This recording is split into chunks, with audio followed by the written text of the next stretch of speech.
TJ Presley called 911. 3-year-old Blake Litton was in trouble. According to those who testified in court today, Presley said the boy had been hit by a car on a road near Missouri 135.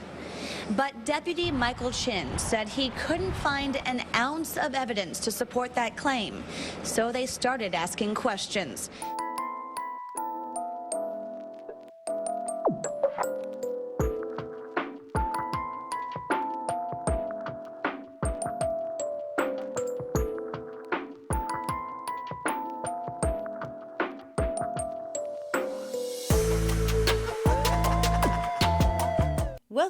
Welcome back. I'm Cassie and this is A Wicked World.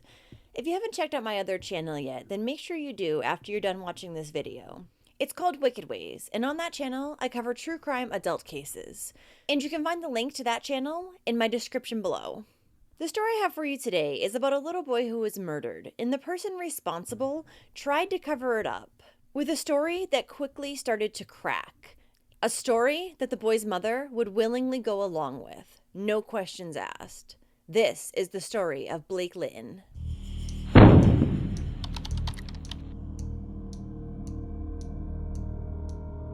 Blake Evan Litton was born on February 27, 2008 in Sedalia, Missouri, to his father Robin Martin Litton and his mother Jamie Ann Miller. Blake also had 3 sisters. He enjoyed playing t-ball and the harmonica. He also loved horses and going to Sunday school. So Blake's mother, Jamie, had custody of Blake and his only slightly younger sister, Faith. Jamie actually had 2 other children, 2 older children from her first marriage. However, she had lost custody of them years back, and they had gone to live with her parents.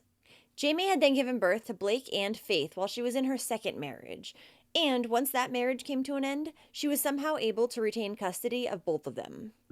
Once Jamie had custody of Blake and his sister, things seemed to be going well for the family of 3. That's until April of 2011, when Jamie began dating a man named Thomas Presley. He is also known as TJ. Jamie, her children, and her new boyfriend Thomas had been living in Jamie's parents' basement. And while her parents never saw any signs of abuse from Thomas towards the children, they were highly suspicious. This is because of how Blake and his sister acted around Thomas. They never wanted to be near him. And they would try to stay upstairs with their grandparents for as long as possible. They never wanted to go back down into the basement. The grandparents, however, had never seen any injuries to either child. At the beginning of January 2012, the family decided to move out of Jamie's parents' basement, and they moved into Thomas's mother's house in Ivy Bend. The day that Jamie had left her parents' house, her father, Jim Miller, had expressed concerns about her new boyfriend Thomas. But she didn't listen, and she took her children, carrying them out of their grandparents' house, crying. This would be the last time that Jim saw his grandson Blake. On the morning of February 16, 2012, Thomas would call emergency services, saying that his girlfriend's son, Blake, had been struck by a hit-and-run driver on a local roadway, Missouri 135, which is about 100 miles southeast of Kansas City. When the police arrived on the scene shortly after 5 a.m., Thomas told them that he was going to see his brother in Sedalia. While on their way, Blake decided that he had to use the bathroom, Thomas claimed. So the little boy had gotten out of the car, and that's when he had been struck by the other vehicle. However, the investigators were immediately suspicious of Thomas's story when they were unable to find any loose vehicle parts, tire tracks, blood, or urine along the side of the road to substantiate that an accident had even happened. Thomas's story and the answers that he was giving to the questions police were asking him were also not adding up. Blake was rushed to the nearby Bothwell Hospital in Sedalia, where he was then pronounced dead. Upon his arrival at the hospital, doctors immediately reported that his injuries were not consistent with a hit-and-run accident. An autopsy was performed on the little boy to see what really happened that had caused his death. The coroner found that Blake had died as a result of multiple injuries that had not been caused by a car, but rather a beating. He had bruises on his head, neck, torso, buttocks, arms, and legs. Blake also had a lacerated liver and a ruptured blood vessel in his brain. So once the medical examiner had determined that Blake's cause of death was homicide, both Thomas and Jamie Ann were placed under arrest. 25-year-old Jamie was then charged with second-degree murder as well as 2 counts of first-degree child endangerment.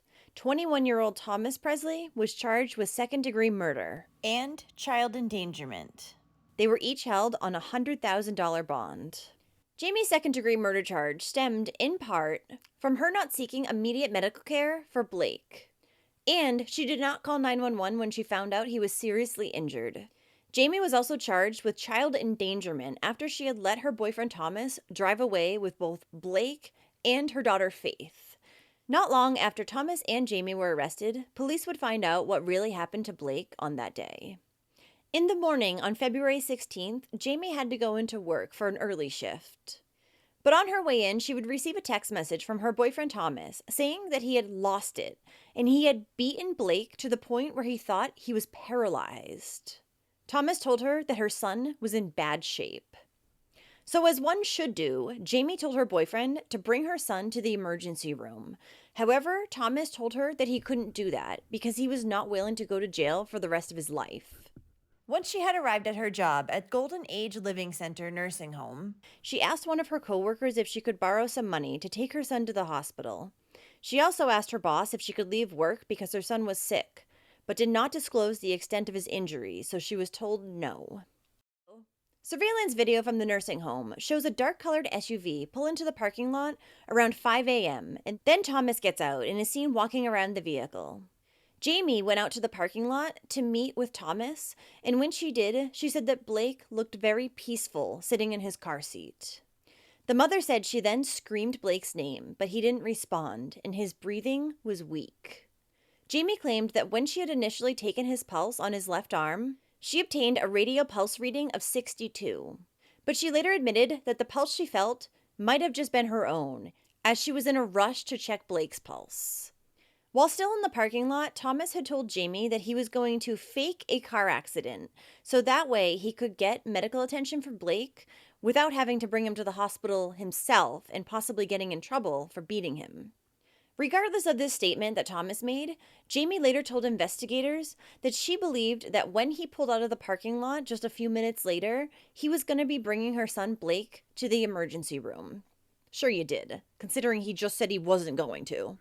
After seeing what he had done to her son, I don't know why she would have ever let him still drive away with her daughter as well. Jamie then returned back to her job, and she received a text message a few minutes later at 5:15 a.m. from her boyfriend saying that Blake had been hit by a car. At that point, she clocked out of work. Her shift was set to end at 6 o'clock in the morning anyways. From there, Jamie had walked to a coworker's house so that she could use her phone charger. And then she had later driven to the scene of the fake accident.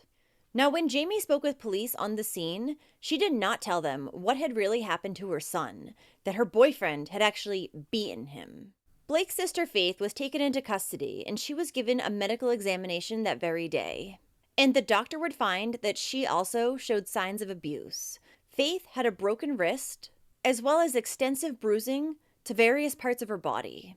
The medical team also found a patch of hair stubble or regrowth, visible from a healing hematoma, which is a mass of clotted blood that forms in tissue or an organ as a result of a broken blood vessel.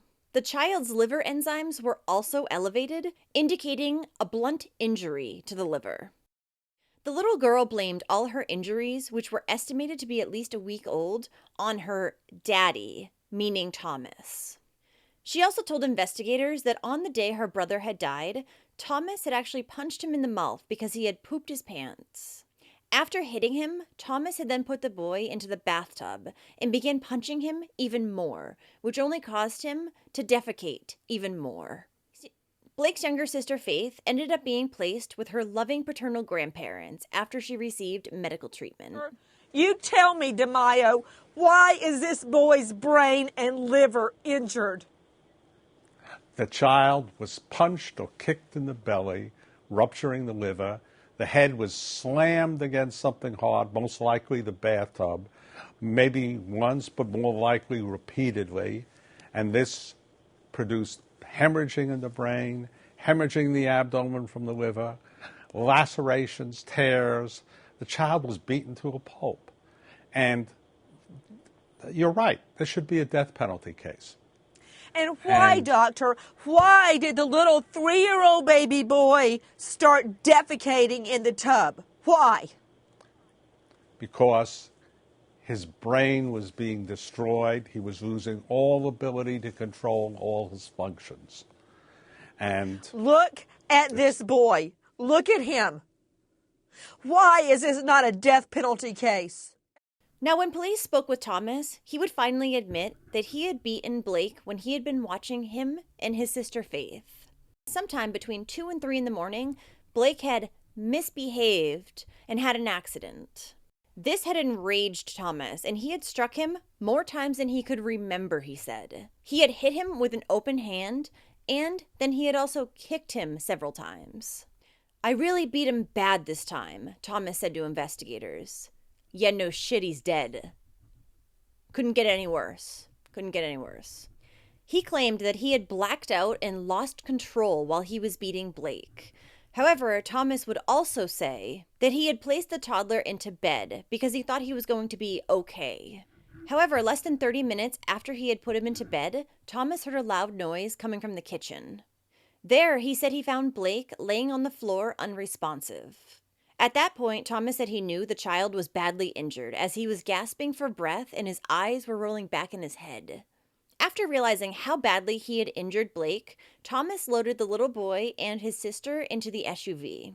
He had then driven with them to the nursing home where their mother, Jamie, worked. On the drive there, Thomas informed Jamie that he had badly beaten her son, and he felt he overdid it. After meeting with Jamie and leaving the nursing home, Thomas claimed that he had started driving towards Sedalia to get medical attention for Blake. But on the way there, he had realized that the little boy died, and he called EMS and came up with his fake hit-and-run story. While speaking with police, Thomas Presley also came out and said that he and the child's mother, Jamie, had recently been having problems, and he believed that Jamie was possibly cheating on him. In the months before Blake's death, several calls had actually been made to the child abuse hotline. And Blake's grandmother said she had made several of these calls after becoming concerned about her grandchildren, but nothing was done to help them. Nothing. Thomas and Jamie had originally been charged with second-degree murder as well as child endangerment. But first-degree murder charges would be filed against both of them on November 15th, 2012. While in custody, Jamie was also charged with third-degree assault on a correction officer. Then, while also in jail prior to her trial, Jamie would become pregnant. One night in September of 2015, she had intentionally clogged her toilet in her jail cell. After alerting a tower guard to the problem, a male inmate was allowed to go into the cell to fix the toilet unsupervised. The sheriff said that this is against jail policy, and the tower guard was supposed to escort the prisoner. So Jamie and this other inmate had used this opportunity to have consensual sex, and she ended up pregnant, because that's all she needs is another kid. An internal investigation was later conducted, and the tower guard who let the prisoner go into Jamie's cell on his own was fired. And according to the sheriff, Jamie is being held responsible for all her medical costs because she's the one who got herself into that situation. In January 2015, after a trial, Thomas Presley was found guilty for his role in Blake's murder. He was sentenced to 2 concurrent terms of life in prison, one of them being without the possibility of parole. Blake's grandmother, Diana Litton, read a letter out loud to the courtroom. In it, it said that Blake's sister Faith was still scared of Thomas. The little girl thought that Thomas needed to stay in jail until he died. And then the 6-year-old said that she felt like if he ever was released, he would do to her what he had done to her brother. Thomas Presley then apologized to Blake's family, saying that he took full responsibility for his actions. And he did not mean for any of it to happen. Then, in September of 2016, Jamie Litton would plead guilty. Her charge of first-degree murder was reduced down to second-degree murder in exchange for her plea. She was also sentenced to life in prison. A candlelight vigil was held for Blake in Stover on February 23, 2012. Those in attendance were encouraged to wear Blake's favorite color, blue, and bring a candle to light as they walked around Morgan County R1 and ended in Stover Park. All money collected at the event went to the family to help them with the funeral costs.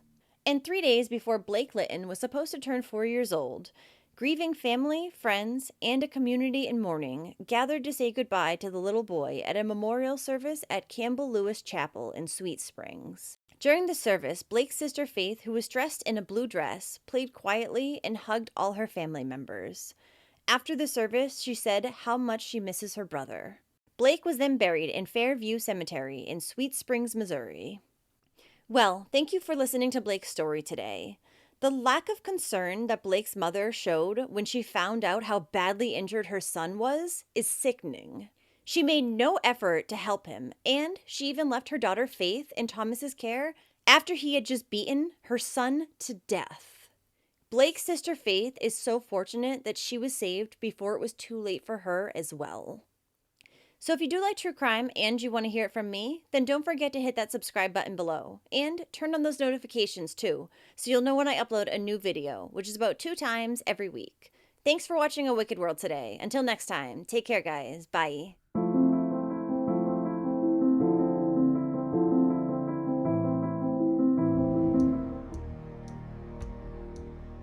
Thank you to all the patrons of A Wicked World. Now, there's even more of A Wicked World on Patreon. So check it out at patreon.com/awickedworld or use the Patreon app. You'll have access to exclusive videos each month and more. Any support truly helps to make sure the victims never get forgotten and to highlight the shortcomings of society associated with each case. Also, if you haven't yet, go check out my new channel, Wicked Ways. Do you have a suggestion for a case you'd like to see me cover? If so, send me an email at awickedworldtruecrime@gmail.com.